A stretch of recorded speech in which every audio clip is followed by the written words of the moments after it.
¿cómo están ustedes? Bienvenidos a una nueva edición de Hola Salud Tucumán. Bienvenido a la gente de Tucumán, por supuesto, a la gente de Salta, Santiago del Estero, a la gente de Catamarca. Un gusto muy grande el poder volver a estar junto a ustedes en un fin de semana más. El encuentro, como siempre, junto a todos los profesionales que conforman el staff de nuestro programa. Esto es Hola Salud Tucumán. Comenzamos.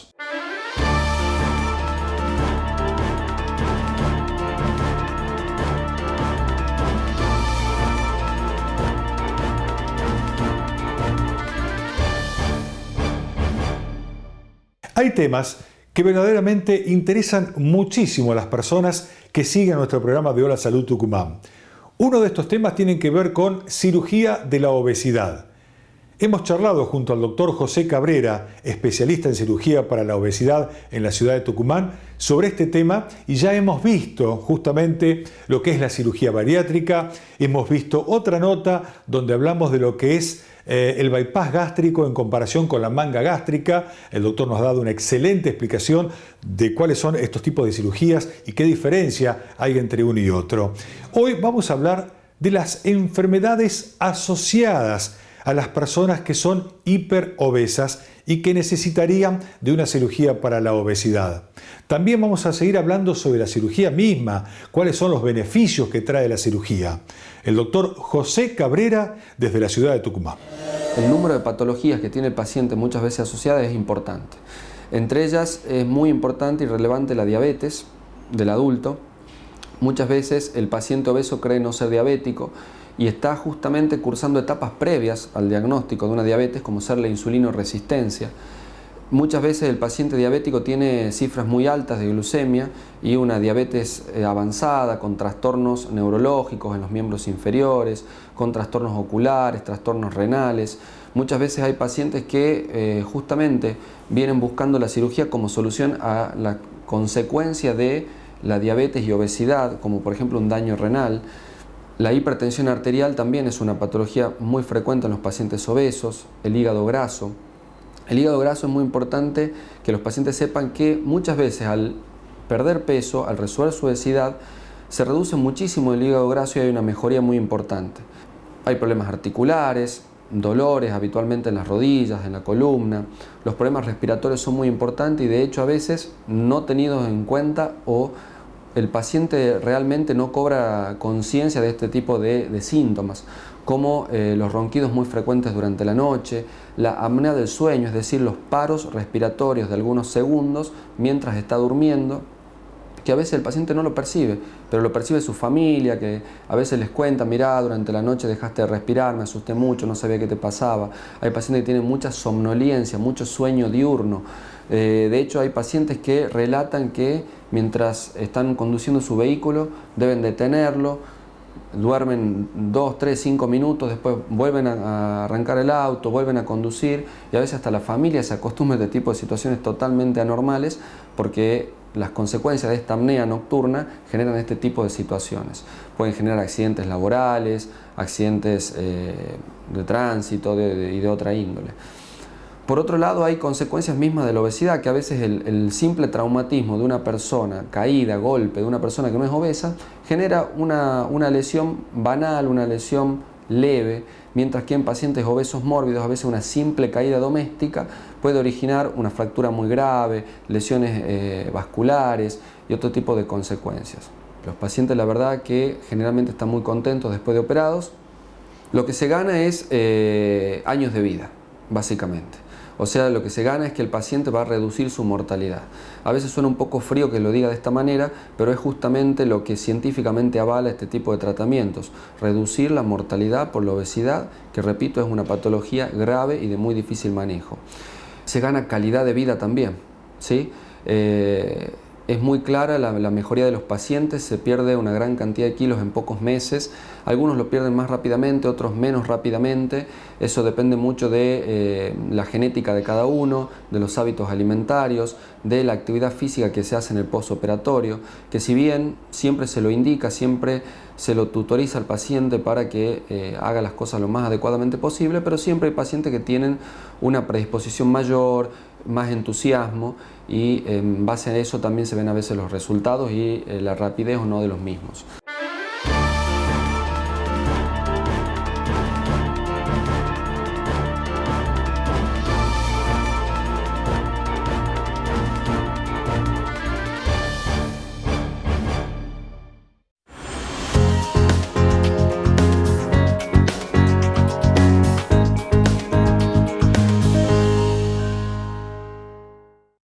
En este bloque vamos a hablar sobre urología.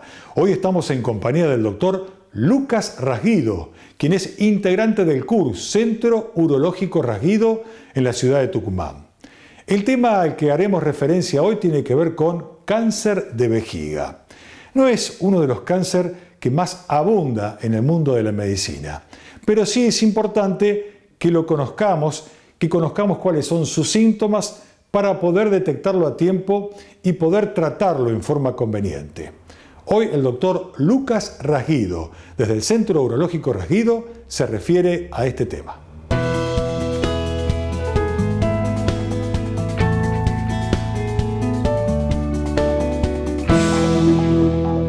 La vejiga es un órgano que se encuentra en la parte baja del abdomen.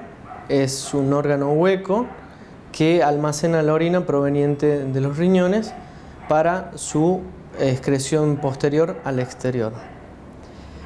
A nivel de este órgano se pueden producir lesiones de tipo cancerígenas, sobre todo en la mucosa que lo recubre en su interior.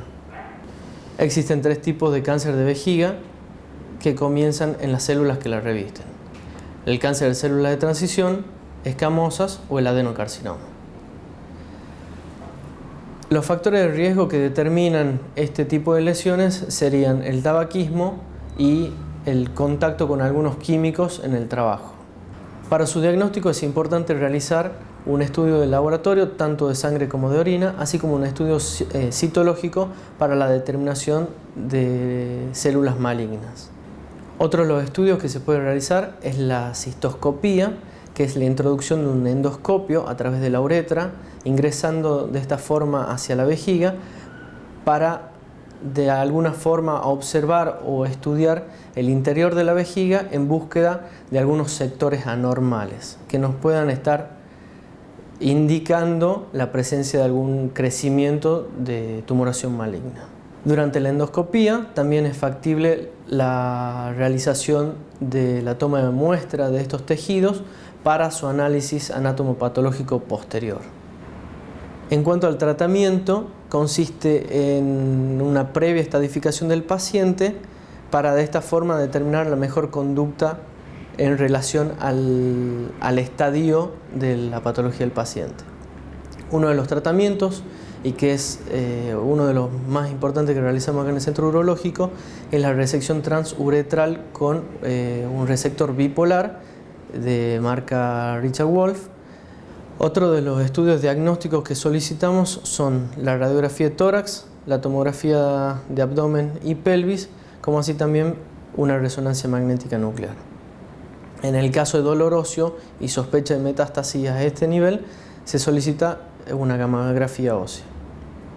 De lo que es factible realizar en este tipo de patologías es la resección transuretral de la lesión a nivel de la vejiga. Esta resección se realiza con un recetoscopio, que en el centro urológico contamos con el recetoscopio bipolar Richard Wolf, y de esta forma resecamos la lesión por completo, como así también investigamos si hay infiltración o no a nivel de la capa muscular de la vejiga, que esto ya modificaría la conducta a seguir en cuanto al tratamiento oncológico. El cáncer de vejiga se puede diseminar de 3 maneras: una a los tejidos circundantes, o sea, próximos a la lesión, a través del sistema linfático o a través de la sangre, que ya determinaría la presencia de lesiones secundarias o metástasis. El pronóstico dependerá del tipo de cáncer y del estadio en el que se encuentra el momento del diagnóstico.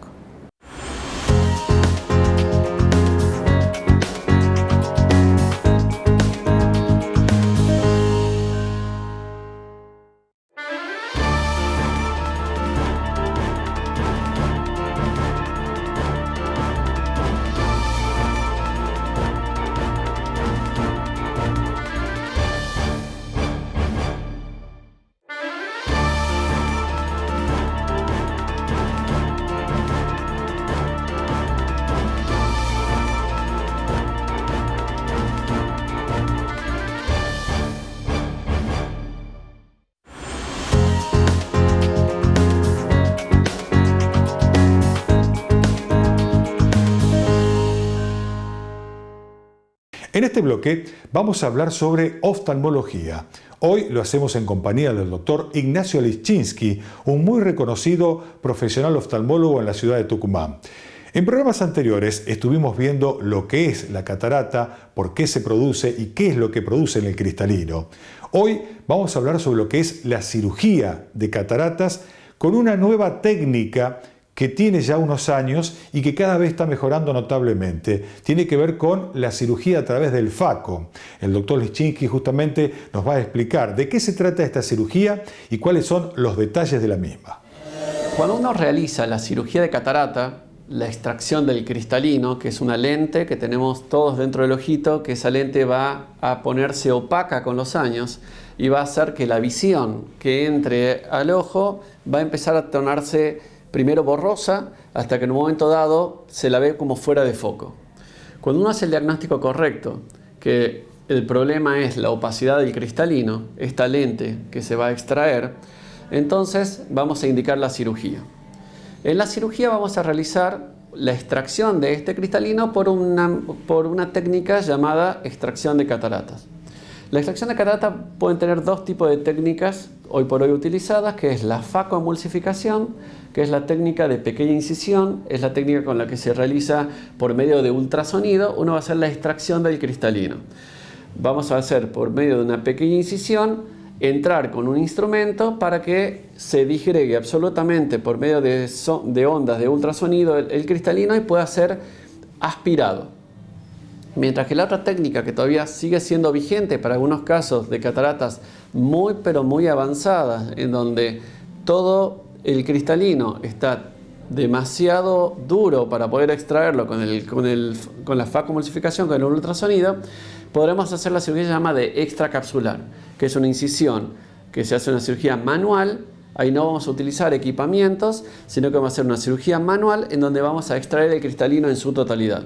Esa cirugía seguramente necesitará la colocación de puntos al finalizar la cirugía para tener un ojo en buenas condiciones y seguro al terminar la cirugía. Normalmente esta técnica la vamos a desarrollar con una anestesia de tipo local, ya que la incisión va a ser una incisión muy pequeña y vamos a colocar probablemente una lente que se llama plegable, que va a ser una lente que va a entrar por una pequeña incisión y dentro del ojito va a volver a tener su tamaño original y va a reemplazar al cristalino que acabamos de extraer por medio de la aspiración con la técnica de la facoemulsificación. Lo que es importante también tener en cuenta es que la cirugía puede variar en el tiempo y porque también un ojo no es igual a otro ojo. Por lo tanto, el tiempo en que uno va a demorarse para realizar la cirugía de catarata va a ser el tiempo necesario para que la cirugía sea una cirugía correctamente realizada y con un resultado muy bueno. Muchas veces se preguntan en el consultorio cuál es el tiempo en que va a demorar la cirugía de catarata, y la verdad es que uno puede dar un tiempo promedio de entre 15 minutos a 30 o 45 minutos. Puede ser una cirugía de catarata. Serán cirugías algunas más cortas y otras cirugías serán cirugías más largas. Todo van a depender de los desafíos que tenga el cirujano cuando esté operando ese ojo y las eventualidades que puedan pasar durante la cirugía. Que cada uno de estos casos en particular uno lo va a discutir con el paciente cuando lo está examinando. Nos podemos encontrar que algunos pacientes tienen algo llamado pseudofoliación, otros pacientes tendrán un problema también asociado de diabetes, otros problemas tendrán un problema de glaucoma, otros tendrán algo llamado cámara estrecha, que significa que hay muy poco espacio para trabajar. Cada una de estas características hace que cada ojo sea particular y cada ojo uno tenga que hacer una estrategia diferente para operarlo. Por lo tanto, es importante saber, el paciente le va a ser informado por su médico de qué tipo de cirugía va a realizarse y si hay algún tipo de posibilidad de complicaciones y uno va a ir más tranquilo al quirófano teniendo toda esta información previamente.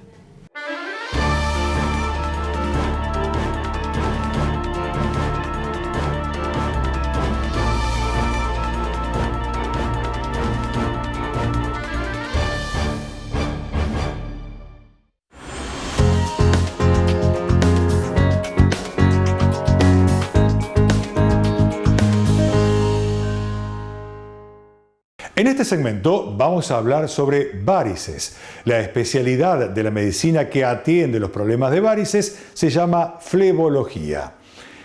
Hoy contamos en nuestro programa con la presencia de un profesional muy destacado, muy distinguido, y que es el doctor Santiago Muñoz. Trabaja en la ciudad de Tucumán. Y hoy vamos a ver un tema verdaderamente muy interesante en el mundo de las varices, los tratamientos. De acuerdo al tipo de varices que usted tenga, los tratamientos son diversos. Puede ser con medicamentos, puede ser a través de la escleroterapia, puede ser la safenectomía, que es la operación de varices tradicionalmente conocida de hace muchos años. Hoy vamos a hablar con el doctor Santiago Muñoz justamente quiénes son las personas que pueden tratarse con medicamentos y quiénes son las personas que pueden tratarse a través de la escleroterapia.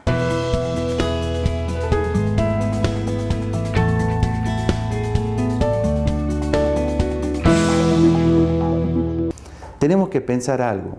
Cuando viene al flebólogo, no curamos, nosotros tratamos, mejoramos. O sea que nuestra función va a ser mejorar la calidad de vida del paciente. Un paciente que está en la casa y dice, a la noche me duelen muchísimo las piernas, no aguanto, tengo pesadez, si me hinchan. La función del flebólogo, ¿cuál es? Es mejorarla.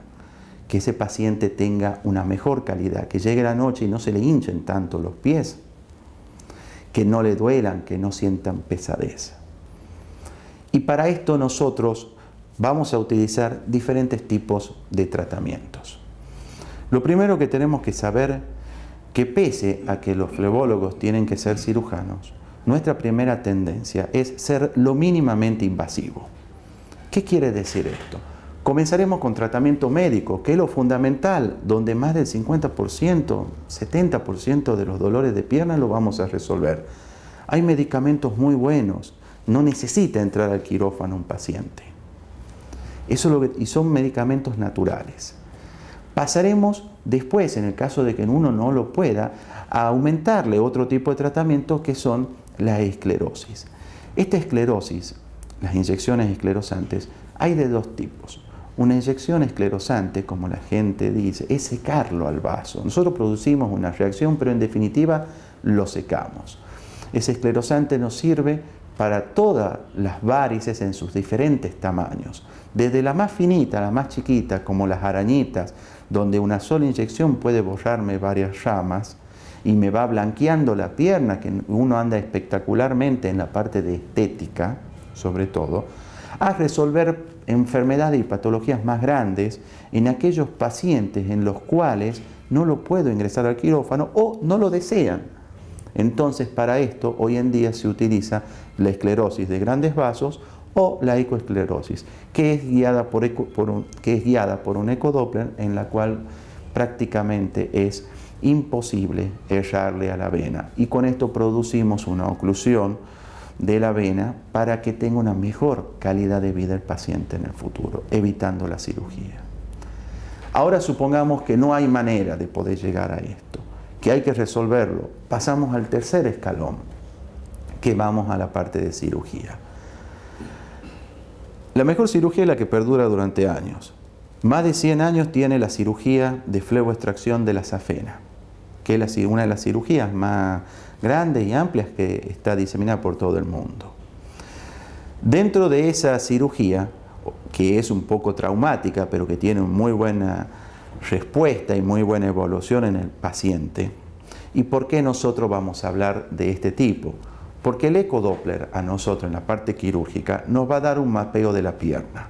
Nos va a decir si las varices son superficiales, donde el tratamiento es una microcirugía ambulatoria, con un puntito yo te saco la varice y te vas a las 2 o 3 horas a tu casa, procedimiento que debe ser hecho con todas las medidas asépticas de limpieza y que tiene que ser realizado en un quirófano para poder tener toda la cobertura. Inclusive el paciente no le tiene que doler, porque no es tan solo con anestesia local en el caso de que uno decida hacer una microcirugía.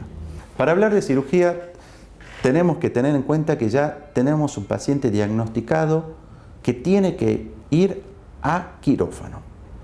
Todos los procedimientos quirúrgicos tienen que ser realizados en quirófano, tienen que ser monitorizados, tiene que haber un cardiólogo, tenemos que tener todas las medidas asépticas sobre este paciente que nosotros vamos a tener. Minimizar al mínimo las posibles infecciones.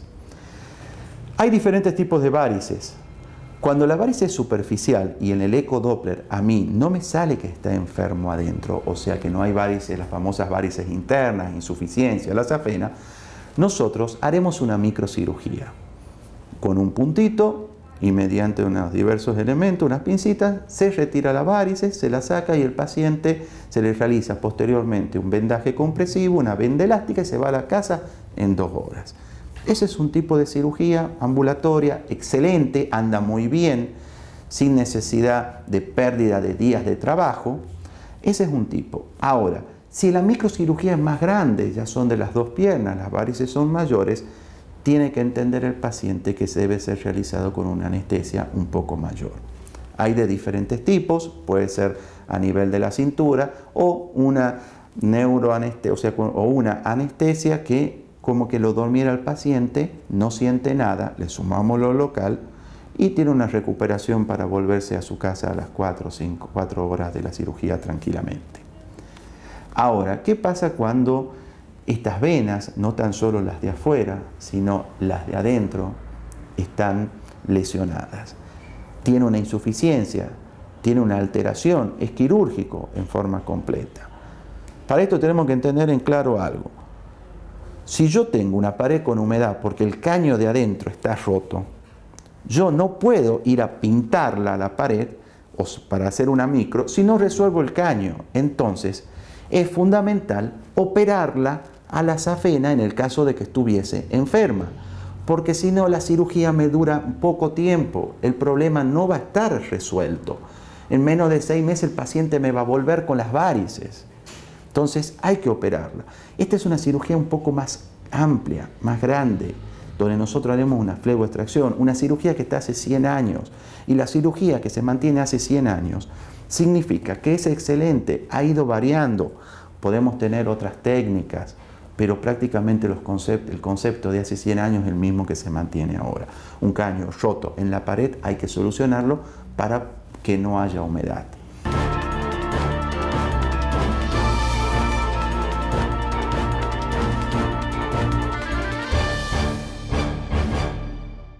Amigos, hasta aquí hemos llegado en una nueva entrega de nuestro programa Hola Salud Tucumán.